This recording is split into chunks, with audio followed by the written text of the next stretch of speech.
Og i dag så skal vi snakke om Instagram Edits, og vi skal ta og sammenligne det også litt med andre apper, sånn at vi får dette her helt på det rene.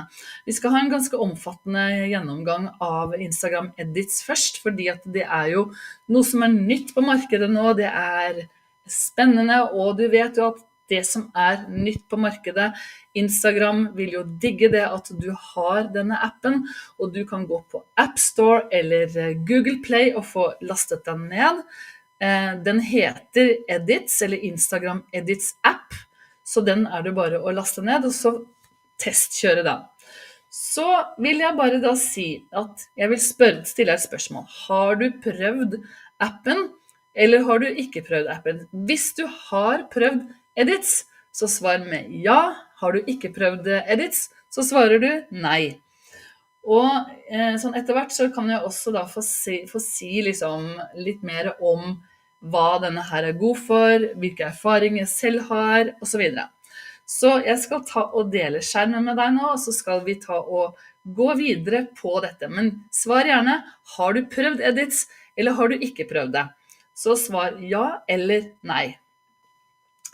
Så vi skal da hoppe litt over på dette her. For Edits er her, og vi skal snakke litt om det.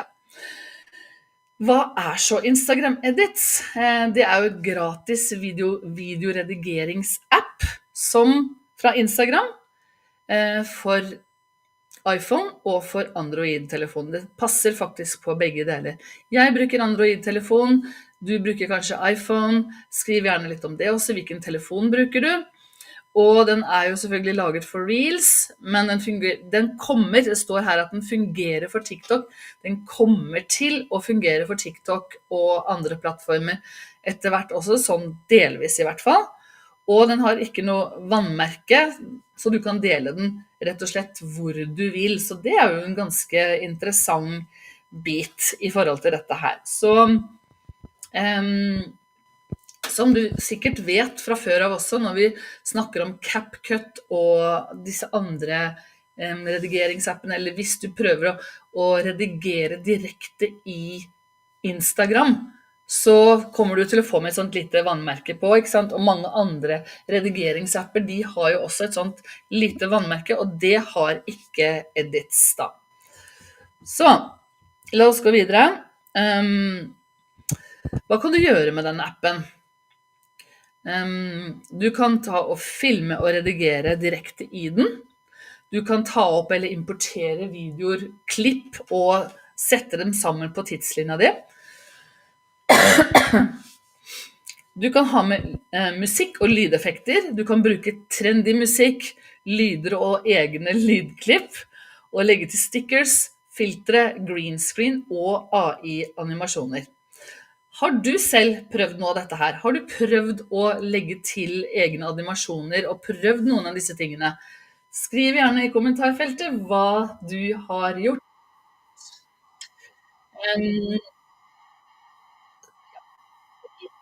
Vi skal nå ta og se litt på gå konkret innom dette her med hva du også kan gjøre etter hvert. Det skal jeg ta og vise mobiltelefonen min når vi er der. Beklager hostinga, jeg har nettopp vært forkjølet også. Inne i Instagram-appen så finner du dette her som heter ClipHub og inspirasjon. Du kan få forslag til trender, memes og populære klipp, som det jo står her. Du kan få tilgang til prosjektstyring, lagre ideer, utkast og samarbeid om prosjekter etter hvert, 4K-opptak og eksport, lage videoer i høy kvalitet uten vannmerke, og analyser og innsikt for dette her. Det er Instagrams egen analyseverktøy som du allerede har på Instagram. Så den ser ganske lik ut når vi skal gå nærmere inn på og se på dette her, så vil du se at den ser ganske lik ut. Og så kan du se hvordan videoene dine presterer på Instagram. Hvordan de gjør det faktisk. Så, jeg tenker nå at altså her har vi jo sett på Creator selv har skrevet om dette, så hva som er det neste for edits, det er keyframes som skal legges inn, det er modify, du kan raskt forandre utseende og følelsen med videoene dine med AI, med kunstig intelligens. Du kan samarbeide her, og så kan du har du flere, altså more options to express your creativity.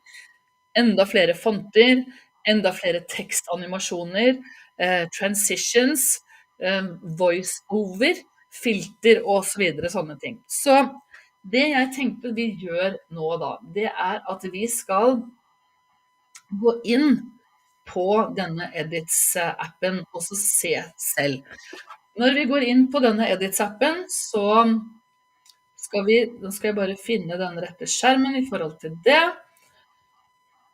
Så kan du se, noe av det første du kommer inn til da, du kommer rett og slett inn på selve prosjektene dine. Nå har jeg lastet ned denne appen. Jeg har vært på ikke på App Store, men på Google Play, og lastet den ned direkte der, installert den, begynt å prøve å sjekke den her, begynt å prøve å lage noen prosjekter, sånn at jeg også kan bli litt kjent med den sammen med deg. Så vi skal da ta og gå gjennom denne appen fra venstre til høyre, så jeg skal vise deg disse tingene som hvordan du kan bruke den, og hvordan dette her kan være bra for deg. Så igjen så vil jeg gjerne stille spørsmål, har du prøvd Edits-appen, ja eller nei? Så skriv litt om det. Hvilke erfaringer har du i så fall gjort med den, og hva tror du selv at du kommer til å bruke den til? Og for et svar, har du prøvd Edits-appen, ja eller nei? Ok, vi starter her nå. Vi går helt nederst til venstre på skjermen her, så her får man noe som heter ideer. Her kan man begynne å drøfte ideer, og det aller første, det liksom sånne gule post-it-lapper. Så du kan lage det, ikke sant? Du kan lage noen gule post-it-lapper, som du kan begynne å planlegge ting, og du kan også da selv bestemme farge på dette her. Så hvis vi da klikker på det plusstegnet nederst her, så ser du helt øverst også på skjermen her, så det farger. Så da kan du bare klikke på den, og så velge den fargen du har lyst til å ha. Så bare bruke den for eksempel. Dette en test, skriver jeg rett inn her. Legg til, og så kommer den lappen til å bli lagt til sammen med de andre.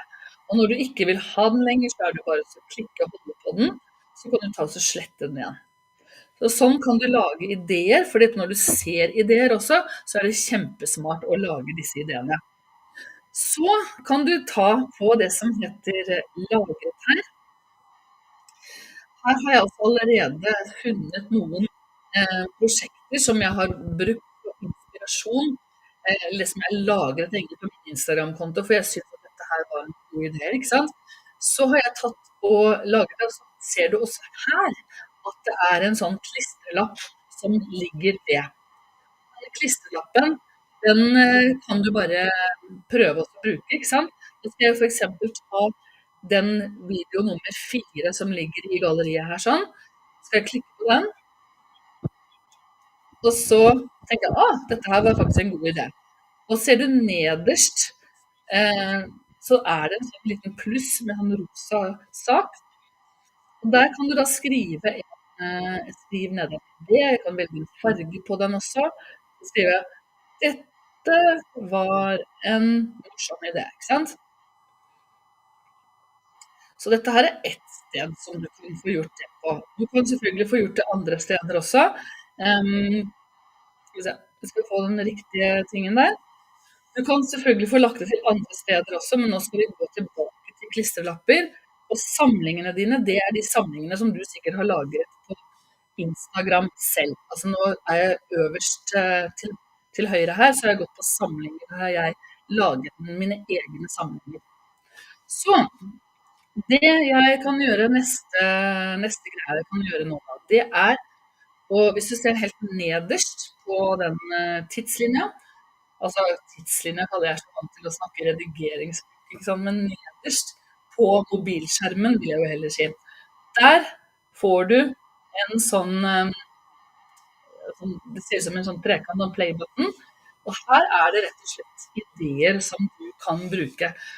Og nå er det liksom ikke noe, det er ikke noe hemmelighet at jeg er glad i dyr, og jeg er spesielt glad i dakser, så jeg får jo opp sånne ting, for jeg driver også og ser på det. Men også her kan det jo være noen ideer som kommer, ikke sant?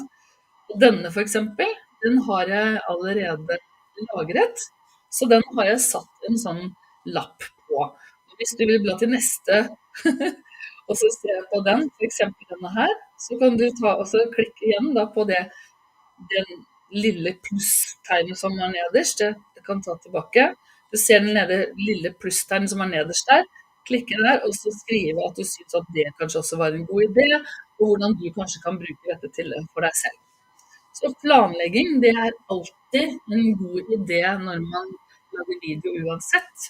Så, og jeg selv bruker jo også, jeg bruker jo ganske mye planlegging når vi lager video uansett, for jeg tenker også at noen av disse videoene, de skal vi fordele utover på andre typer videoer, så det kommer jeg til å snakke litt mer om litt senere i denne sendingen. Men planlegging er gull. Noen ganger så vil du kanskje bare ta ting litt på sparket, men i det du har begynt å planlegge litt, så tenker du også at å, jeg mangler jo faktisk poste-ideer. Så det er spesielt den der inspirasjonsfanen som er på Instagram, den synes jo jeg var utrolig nyttig, rett og slett. Så nå skal vi ta også se litt mer på dette her. Det neste steget, jeg skal ta og vise dere hvordan man kan redigere litt også her, men det neste steget jeg vil ta dere gjennom nå, det er å filme seg selv. Så det har du, hvis man ser den der, det som er neste på tidslinja her nå, så ser det nesten ut som en sånn opptaksknapp, og det er det jo. Så her er jeg, og her kan jo jeg liksom ta og filme meg selv. Så hvis jeg tar opptak av denne her nå, og så bare holder denne knappen nede, så blir dette her lagret som et opptak. Og det som også er en vanlig ting, dette er når du tar opptak direkte i Instagram Reels, du vil kjenne igjen en del av disse tingene som allerede er der. Og det er jo nettopp dette med musikknappen som du kan inkludere, du kan ta den, da kan du jo søke etter lyd, du kan ta populær lyd for eksempel, eller det som du selv har lagret, og så videre. Og så er det jo den som heter, du kan bytte bakgrunn, her er det litt green screen, hvis du har lyst til å peke på noe annet som er der. Du kan sette timer, så du kan for eksempel sette mobiltelefonen din litt unna før du skal ta opp, og du kan, nå skal jeg ta den tilbake til den bakgrunnen der, og så kan du også ta hastigheten, hvor raskt du skal spille inn dette her. Det har ikke jeg brukt så veldig mye, kanskje du har prøvd det, men jeg har ikke brukt det så mye, og så er det litt sånne effekter som du også kan få på her, som jeg heller ikke har prøvd så mye, men det er kanskje for å gjøre deg selv litt mer vakker og litt sånne ting.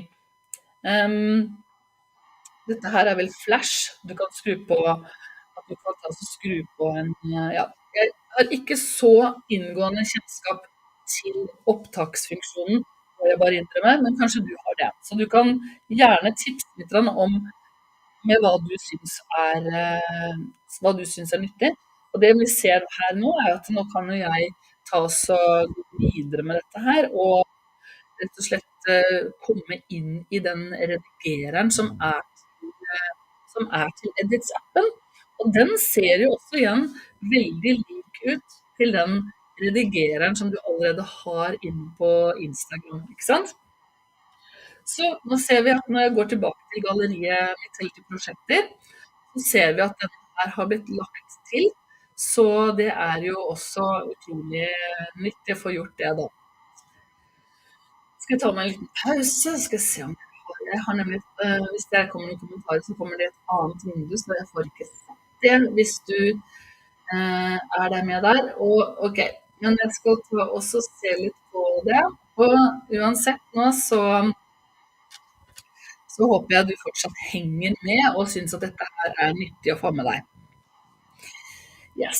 Så det jeg hadde tenkt å få gjort nå skal jeg gå rett og slett inn i selve redigereren, og så skal jeg vise deg hvordan den ser ut. Så skal vi prøve å legge til noen klipp og gjøre litt forskjellige sånne ting, sånn at vi rett og slett prøver å se på selve redigereren. Så jeg har lagt til allerede her, har jeg lagt til et klipp. Den originalklippet, det ligger allerede på Instagram. Det var ikke da redigert i den Edits-appen. Det ble redigert faktisk i CapCut. Men jeg har brukt den her som inspirasjon likevel, fordi at jeg har lagt til musikk her også, som er fra Jackson Frost. Jeg får ikke spilt av lyd på denne når jeg har den skjønndelingen her, men jeg skal bare vise veldig kjapt hvordan dette her kan gjøres da. Og så her ser du at her kommer det en overlay, ikke sant? Det kalles for overlay.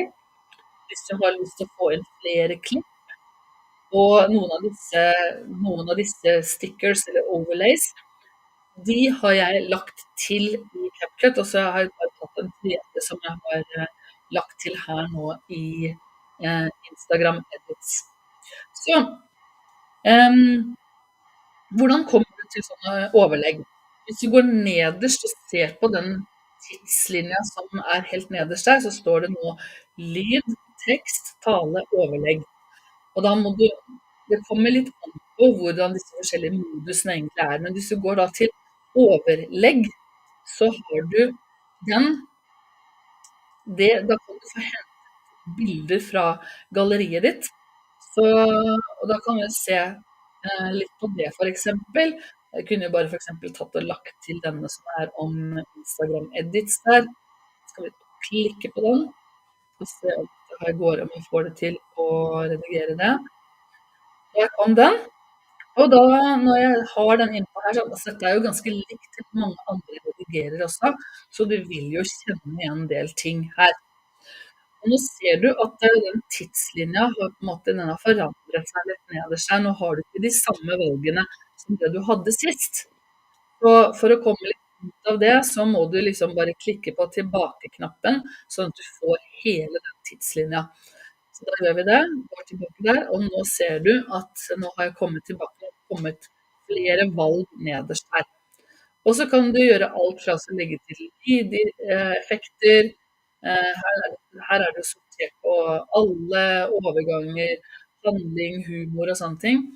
Det jeg må si da, som jeg egentlig savner litt, det er at det ikke er mulig å søke etter en lydeffekt. For eksempel, hvis jeg ville hatt det er noe som heter bubble pop. Det er noe som jeg bruker, sånn plopplyd.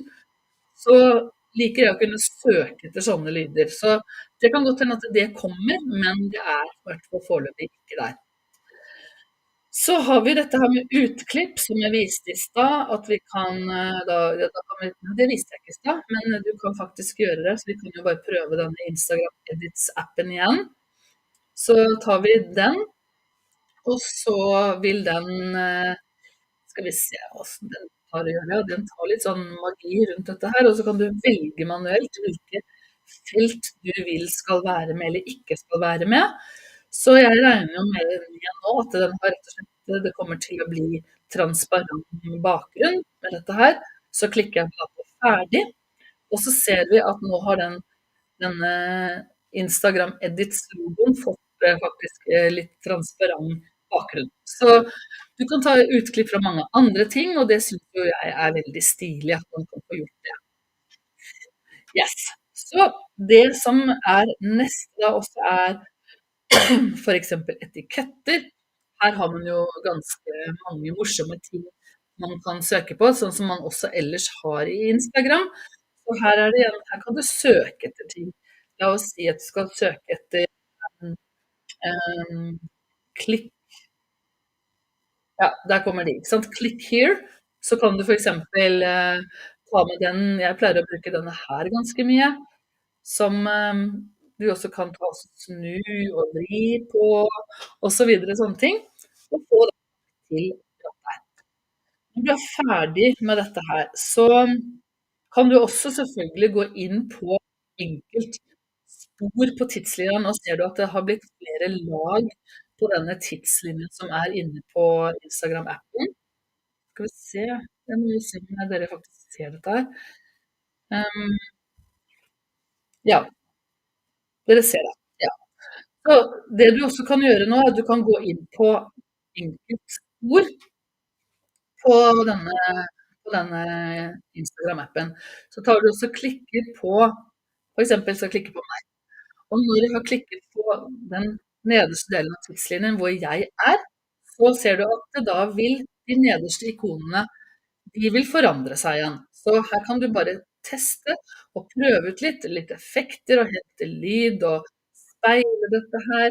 Speiling er faktisk veldig smart å bruke hvis du har produkter som du har lyst til å vise fram.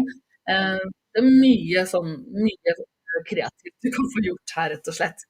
Og så er det dette med lydsporet. Hvis du klikker på den, så kan du regulere volum. Og jeg må bare si fra med en gang at skal vi se, jeg vil gjerne ha meg selv i stort når jeg sier dette her.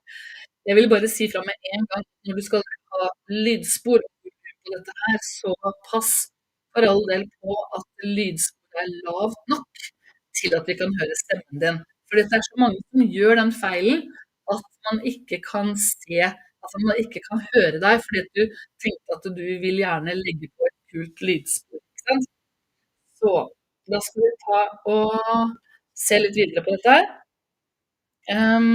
Tenker at dette er greit. Jeg får ikke gått gjennom helt i detalj akkurat her. Du kan gjøre ting uskarpt, du kan erstatte klipp, og du kan gjøre mange forskjellige ting. Du kan flytte rundt på det, og så videre. Så det vi skal gjøre nå, det skal også bare vise deg når vi skal ta og eksportere dette her, det er at vi klikker da på, så nå får du en nyhetsvarsel fra NRK her, men vi skal ta og eksportere, og søren, nå var jeg litt rask, redigere videoen. Her ser man ved siden av den eksporter-knappen, helt øverst til høyre, så ser man at her står det 4K. Du kan eksportere denne her i 4K. Jeg er litt ukjent med akkurat dette her, men det som veldig ofte skjer når man eksporterer sånn i 4K fra en sånn app, når det skal lastes opp da til Instagram, det er at Instagram kommer til å komprimere, det vil si prøve å redusere filstørrelsen, fordi at 4K tar utrolig mye plass. Så det er jo noe som Instagram mest sannsynlig kommer til å gjøre. Så det kan kanskje være lurt å prøve litt grann, å ta det på 2K i stedet. Og det du også kan se, jeg vet at fargen ofte blir bedre når man tar det i HDR.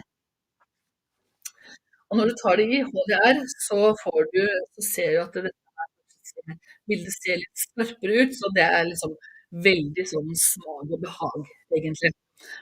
Men hvis man da tar og eksporterer dette her, så klikker vi da på eksporter, og så vil den jo stå der og jobbe litt grann med dette her, og sånn som du har i veldig mange andre apper også.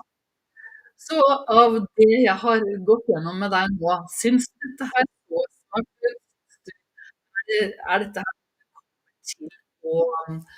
kommer du til å bruke Instagram Edits, tror du? Eller hva tror du kommer til å, ja, hvordan kommer du til å forholde deg til det? Skriv gjerne, ja, jeg kommer til å bruke Instagram Edits, dette her er kjempesmart. Ja, fortell meg gjerne hva du kommer til å få gjort med det. Så, og hvis du kommer inn her i ettertid også, uansett, så kan du faktisk også bare skrive i kommentarfeltet, og så videre. Så når vi ser, nå har dette her eksportert ferdig, og her ser vi nå at nå er denne videoen klar til å deles på Instagram og deles på Facebook. Så det er de 2 valgmulighetene du har nå. Du kan dele på Instagram eller dele på Facebook. Det er helt opp til deg hva du har lyst til å gjøre med det. Og de har sagt at de kommer til å legge til flere steder man kan ta og bruke dette her på senere. Så jeg tenker at dette her er det som jeg har, nå ikke bli her videre, fordi at nå skal vi se litt på andre ting, andre apper, og se litt hva som er egentlig fordelen og ulempen med disse forskjellige redigeringsappene, fordi at jeg har også laget noe skikkelig bra, som du kommer til å få når du skal se på dette her senere. Altså, på slutten av denne sendingen, nå gjør jeg flere ting samtidig, men på slutten av denne sendingen så kommer du til å få noe som jeg har jobbet utrolig hardt med, en skikkelig fin oversikt over ulike apper og livesendingsverktøy, for du ser jo også nå at jeg sender jo live fra et livestreamingsverktøy som heter EVMux, og jeg har også prøvd veldig mange forskjellige livesendingsverktøy. Så vi skal gå litt gjennom både fordeler og ulemper med dette her. Hva som kommer next, det kan du ta og lese litt her, og det som er unikt med Edits, det har jeg jo allerede sagt, det er at du får tilgang til trendende musikk, direkte integrasjon med Instagram, nye funksjoner og planer fremover, begrensninger og løsninger er jo da musikk er kun for Instagram, mindre avansert enn proffverktøy, det er en del ting som jeg savner der, blant annet automatiske undertekster og tekstbasert redigering. Så det som er lurt, alltid er løsningen da, det er jo mange som tenker, dette her er alltid en app, jeg har lyst til å ha alt på samme sted. Får du det i Instagram Edits? Det kommer helt an på deg om du er en som stort sett bruker Instagram og er fornøyd med dette her, eller om du har lyst til å testkjøre noe annet i stedet. Så, fortell gjerne litt om dette er noe som du kommer til å testkjøre selv også.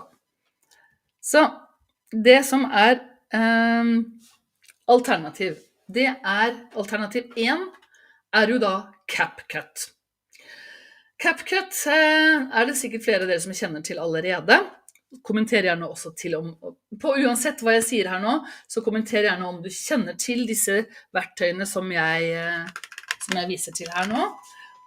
CapCut har mange gratis effekter, filtre, musikk og AI-verktøy, som bakgrunnsfjerning og så videre og sånne ting, sånn som mye av det samme som Edits egentlig, og støtter lengre og kortere videoer, men best på raske klipp for sosiale medier. Altså hvis du bare skal redigere veldig kjapt, så er CapCut ideelt for det. Det er litt ulempe, for det er kanskje litt begrenset samarbeid, men du kan kjøpe så jeg har ikke testkjørt det så veldig mye, for vi har ikke samarbeidet så mye i selve CapCut. Vi har brukt andre apper til det. Og gratisversjonen, den står at den har vannmerker på eksport, den kan du faktisk fjerne hvis du vil det. Du trenger ikke å ha det vannmerket hvis ikke du vil det. Så det som jeg også har som alternativ, det er en som vi også introduserte ganske tidlig, som heter Veed.io. Veed er sånn mobilvennlig og svært populær blant innholdsskapere, og vi har faktisk en egen video om det på YouTube-kanalen som du kan få se i beskrivelsen under her. Jeg skal ta og linke til den. Den har mange gratiseffekter, filtre og så videre og sånne ting, og den støtter jo både kortere og lengre videoer. Men det står altså best på raske klipp for sosiale medier. Du kan faktisk gjenbruke Veed. Altså, du kan gjenbruke videoer fra Veed, og du kan også ta og bruke korte klipp, lange klipp og så videre. Så det er bare å testkjøre det. Det står at det er begrenset samarbeid, kun en bruker per prosjekt. Jeg har ikke testet ut sånn ordentlig, men det er sånn informasjon jeg har funnet ut om det, og jeg tenker at jeg tror faktisk at man kan legge til så mange brukere man vil. Hvis du vet noe mer om Veed, så skriv gjerne om det, fordi at vi har testet dette, vi er sånn at vi tester det ut, og så ser vi om det faktisk er sånn som de sier, og så tenker jeg at dette her er ikke det som egentlig passer for oss, så vi går da ofte videre til andre prosjekter. Så la oss hoppe til neste som vi skal snakke om, det er Opus Clip.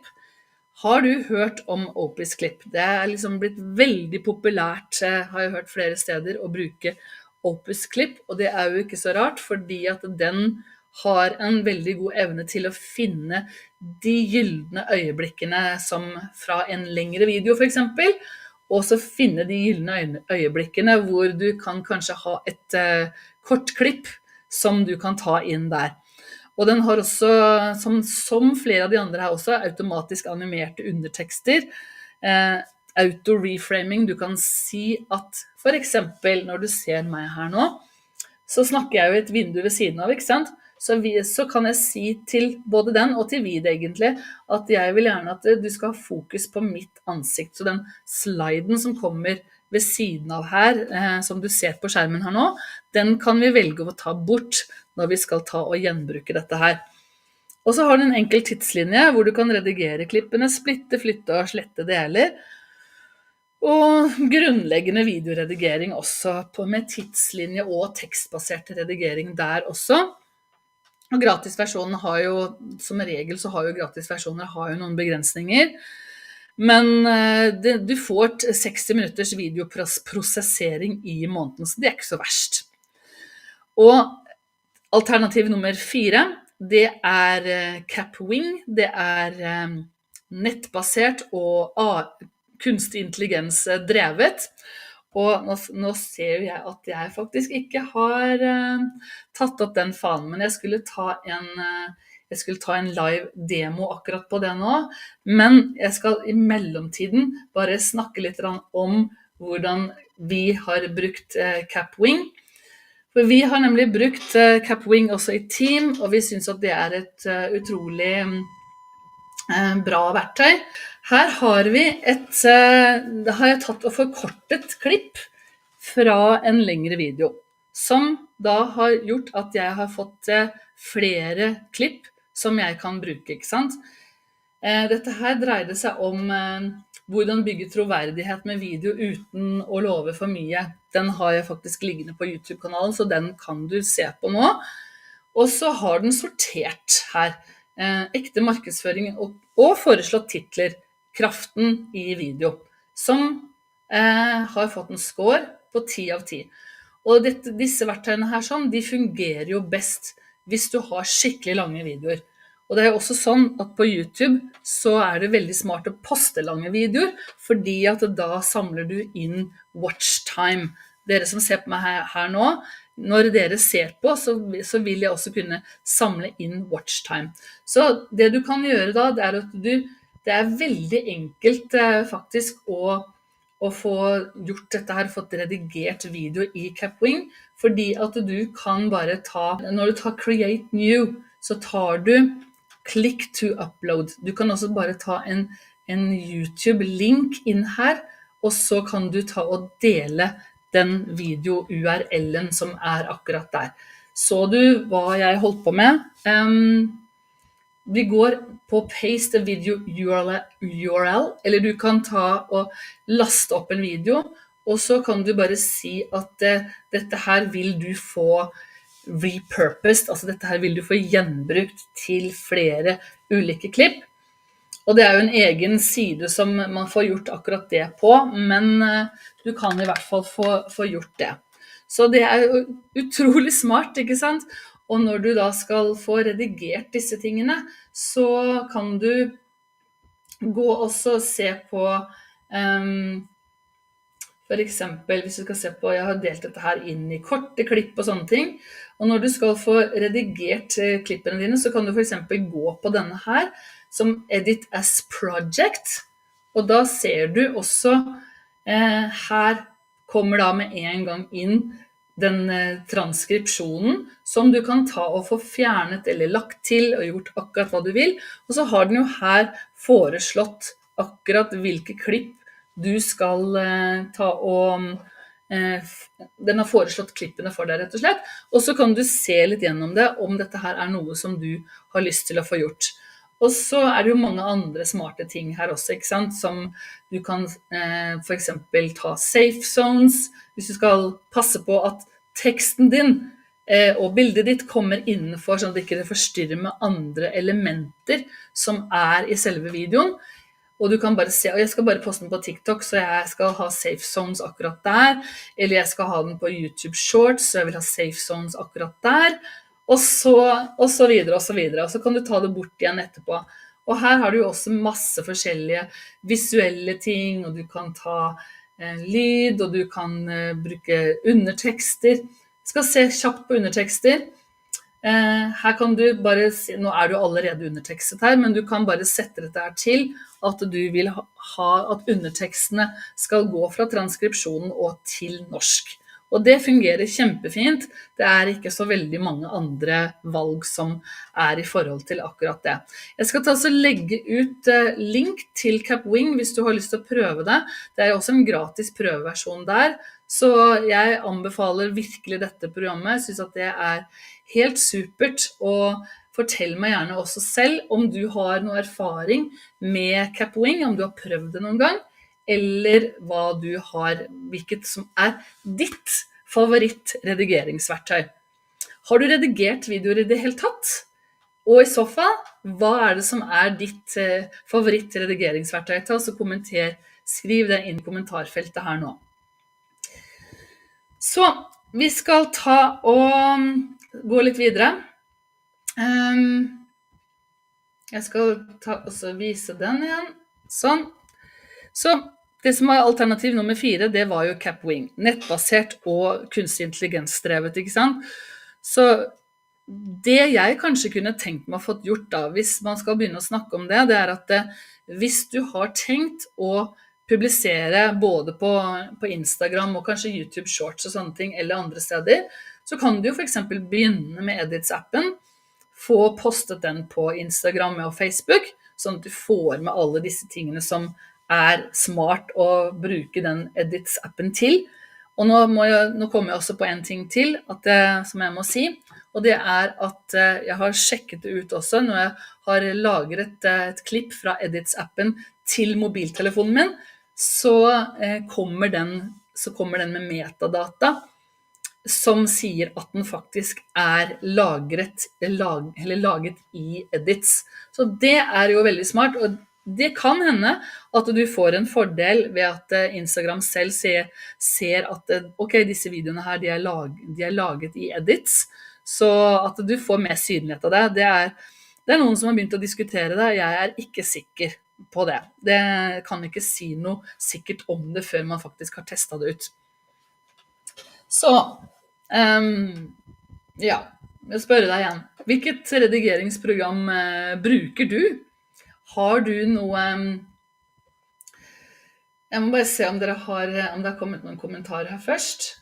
Ann-Katrin, du sier at du har allerede brukt Edits en stund og fornøyd så langt, ok? Ann-Katrin, fortell gjerne litt mer, altså hva bruker du det til? Og du kanskje mest på Instagram, du på andre plattformer? Og si gjerne litt mer hva du fornøyd med i så fall. Så jeg skal ta og hoppe litt videre her, bare si litt kort om disse tingene. Så, Instagram, Edits, enkel, rask redigering på mobilen og tilgang direkte til Instagrams musikkbibliotek og inspirasjon. Capwing eller Vid tekstbasert redigering. Det utrolig behagelig hvis du skal ta også bare, ja, jeg må bare plukke ut akkurat disse bitene der, jeg vil finne de bitene som jeg snakket om, og redigere ut og sånne ting.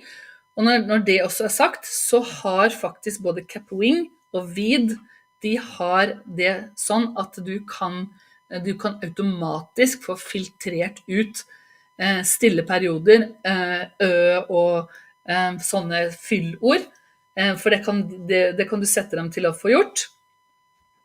Og CapCut for raske kreative mobilklipp med tilgang til mange maler. Opus Clip hvis du vil automatisere prosessen med å lage korte klipp fra lange videoer, og trenger et verktøy som gjør det meste for deg med ett klikk, for det jo det den gjør, ikke sant? Du kan fortsatt også redigere litt i den. Men, yes, jeg vil si en ting nå, og du må absolutt henge med til slutten her også, fordi jeg kommer til å komme med rett og slett en verktøyguide til deg, som du kan begynne å se litt på, og den kun tilgjengelig for dere som med live deltakelse her nå. Det vil si, jeg kommer til å sende det ut til alle som har meldt seg på til denne livestreamen, så dere får brukt den. Men den linken som jeg kommer til å dele i så fall da, den kommer til å forsvinne i løpet av morgendagen. Så det veldig lurt i så fall å få lastet den ned, fordi at den har jo også en verdi på 129 kroner. Men nå skal det også sies at jeg Kajabi, vi driver plattformen vår på Kajabi, og nå det sånn at du kan få Kajabi Pro til den koster vanligvis $399 per måned. Nå får du den for kun $99 for 3 måneder. Det står ikke helt riktig her. Jeg har laget denne teksten. Du får Kajabi Pro 3 måneder for $99 via min link, som jeg kommer til å ta og skrive inn i chatten her nå. Og en annen ting som også som jeg også kommer til å tilby til deg da, det kommer på neste slide her, men det som i forhold til dette med Kajabi Pro, det jo en alltid et plattform, ikke sant? Ja. Du har 25 admin-brukere, perfekt for team, så det Kajabi Pro, da kan du ha 25 admin-brukere på dette her. Du trenger sikkert ikke det, du som single-gründer. Du trenger kanskje 1 eller 2 som kan bruke dette her, men du har avanserte automatiseringer og kodetilpassning for nettsider. Altså jeg vil bruke jo Kajabi til både nettsider, kurs og portal og medlemskap og sende ut e-poster og masse sånne ting. Og så det prioritert kundestøtte og eksklusiv onboarding. Det får du også en onboarding fra meg. Alt på en plattform, nettside, blogg og e-post og videre sånn som jeg har sagt. Og jeg har nå et spesialtilbud til deg, for hvis du vil bli med på Kajabi Pro via min link, så får du også tilgang til maksimal videoeffekt. Det står her til 50%. Jeg har tenkt å si at du får tilgang til maksimal videoeffekt gratis den første måneden, og du kommer også til å få en gratis introsamtale med meg, der hvor vi også kommer til å vise deg hvordan du kan starte ditt eget kurs på en enkel måte, og hvordan du kommer i gang rett og slett med Kajabi, sånn at du får muligheten til det. Og det jo et gullpris på dette her. Og hvis ikke du har lyst til å ha Kajabi Pro etter disse 3 månedene, så kan du bare nedskalere dette her, ikke sant? Og du kan bare si det at dette her noe som jeg bare har lyst til å bruke. Jeg har Kajabi Growth, du har noe basic, og så har du litt forskjellige andre priskategorier på det. Men maksimal videoeffektprogrammet, det skal jeg også snakke litt om snart, men du kan se hvis du tar og skanner denne koden, enten skanner den, eller ser på Kajabi Pro 3 måneder for 99. Så hvis jeg ser at du har meldt deg på til det, så kommer jeg til å følge deg opp, og da kommer du også til å bli invitert til en samtale om maksimal videoeffekt noe for deg. Og det jo noe for deg hvis du virkelig har lyst til å få mer synlighet og få mer effekt med video. Litt på den måten som jeg har vist allerede nå. Så hva maksimal videoeffekt? Da sier jeg jo her, det et komplett program for deg som vil bygge synlighet og autoritet, ikke minst, på nett. Denne livesendingen som jeg har postet nå, den rangerer allerede i Google. Hvorfor gjør den det? Jo, fordi at jeg vet hvordan man skal rangere sånne ting i Google. Jeg vil også rangere på videoredigering. Du kan gå på Google og så søke litt på det. Pluss at videoredigering, hvis det noen som spør noe om dette her, så det også mulig at det kan dukke opp i kunstig intelligens søkemotorer. Så vi har jo steg for steg opplæring i strategi, produksjon og alt mulig sånne ting, og vi har masse KI-verktøy som gjør at dette her blir mye enklere for deg, og du får alt ifra å skape ideer til å se hvordan du kan få gjort dette på en effektiv måte. Og så har vi ukentlige livemøter med personlig veiledning, og hot seats og tilbakemelding, for ofte så trenger du inspirasjon, du trenger kanskje noe som drar deg litt i gang, og derfor så har vi ukentlige møter, og så har vi også månedlige temamøter, som for eksempel neste gang så skal vi ta opp nettopp dette her med gjenbruk av YouTube-videoer, livesendinger, og hvordan vi kan få mest mulig effekt av det, uten at du nødvendigvis trenger å slite deg ut. Mm. Du kan jo lese resten selv. Fokus på bærekraftig vekst og bygge et maskineri som gir deg kunder på autopilot. Så her kommer nå den verktøyguiden som du kan se på, fordi jeg vet at det er veldig mange som sitter og lurer på, men hva i all verden for slags videoredigeringsutstyr er det som, eller programvare er det vi skal bruke?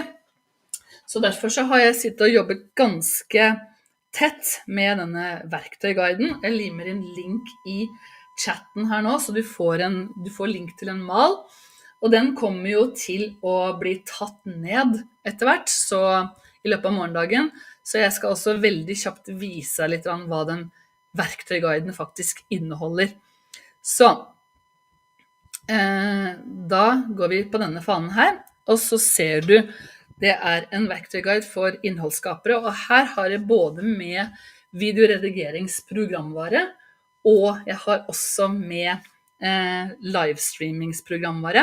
Det har skjedd så utrolig mye i det markedet der nå, ikke sant? Så vi tar og zoomer gjennom dette her, og velger riktig verktøy. Jeg trenger ikke å lese opp alt dette for deg, men du vil se her er det krysset av. Jeg vil ta for eksempel denne her, Instagram Edits, gratis betalt, vanskelighetsgrad, gjenbruk, full redigering, tekstbasert redigering. Fyller den disse kravene, og så har jeg noen kommentarer. Og jeg skal ikke vise alt sammen helt live her nå, men tro meg, jeg har jobbet hardt med dette her, og jeg har også testet ut veldig mange redigeringsapper. Det er jo det Videomarkedsskolen gjør, så vi vet jo hva vi snakker om her. Så du ser jo liksom at dette her for eksempel også er til avansert. Det går fra enkelt til avansert her. Så da har vi også tenkt, kan jeg også samtidig bare si da at nå har vi snakket om sånne online, sånne in-app eller sånne enkle redigeringsverktøy, men selvfølgelig så har du også de som er mer avanserte for mer proff redigering, sånn som Adobe Premiere Pro, DaVinci Resolve, Final Cut Pro og sånne ting. Og det er jo sikkert også noe vi kan ha noe kurs i å lære bort etter hvert, men jeg tenker at det er såpass bratt læringskurve for de fleste, og når du er i jobb, så har ikke du nødvendigvis lyst til å bli videoredigerer eller bli videoprodusent. Så for vanlige gründere, vanlige bedrifter som bare har lyst til å bli litt bedre på dette her, til dem så er det jo best å kanskje følge denne verktøyguiden, sånn at du kan se hva vil passe for vår bedrift, hva vil passe for meg og oss, ikke sant?